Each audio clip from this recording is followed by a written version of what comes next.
Minister, look, I'm glad to be able to speak on this here today. And I wonder actually, how do you face these EU summits, pre-European Councils and post-ones? The general embarrassed. The general embarrassed for the way that our citizens here are being crucified. Just take the prices of the fuel alone, and the ESB prices here, 23% I think higher than the EU average, 26% higher than the EU average.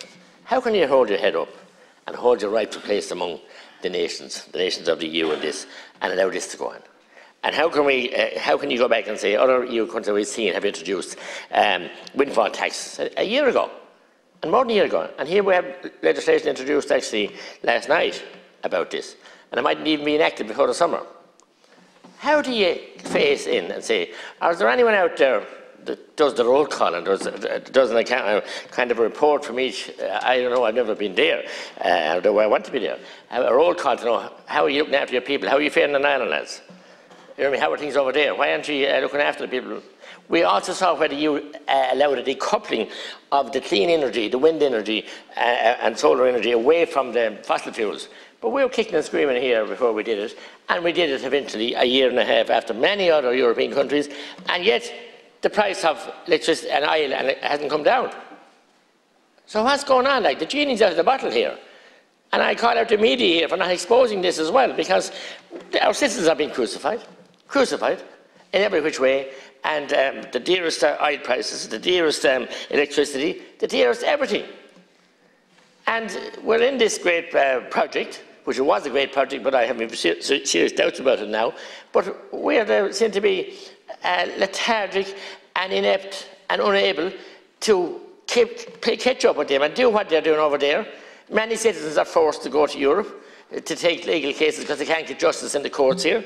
And in fairness, the European courts are the ones I'm aware of, in many cases, that they have got justice. And here we are again. We've been threatened, I mentioned this morning now by the EU Commission, that the racket of the TB eradication for the last 50, 60 years. And the billions spent on it. And the trauma to farmers and their wives and families and neighbours and neighbourhoods. You're well aware in your county as well. And we haven't got anywhere near eradicating what it's got. And now we're going to have to fund that totally ourselves because the European Commission are fed up of supporting us in this, because we are not doing what it says in the tin. We're not even making proper records.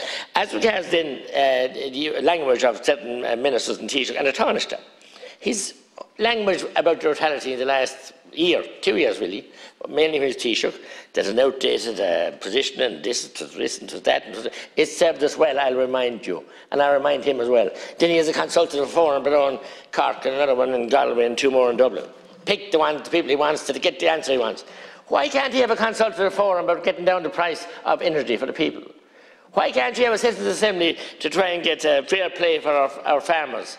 Why can't you have anything to help the people?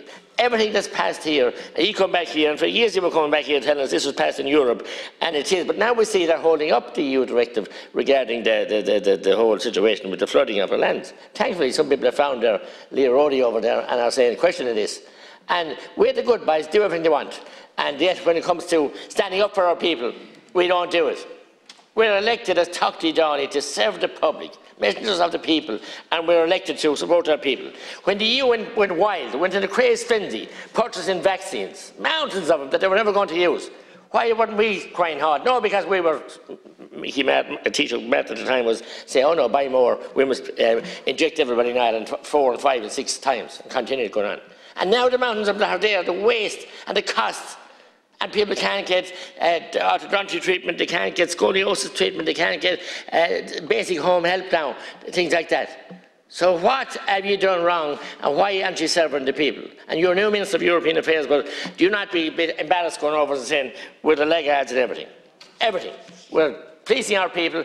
Even when Europe takes decisions, we don't enact them. But if they take a decision to put up taxes or to do something punitive, midnight that night we do it. And we transpose it into Irish law here within a month. And we add more pieces onto it and more hardship for the people. So, Minister, the language of the Taoiseach recently at Oireachtas, where he said Israelis were murdered and the Palestinians were killed.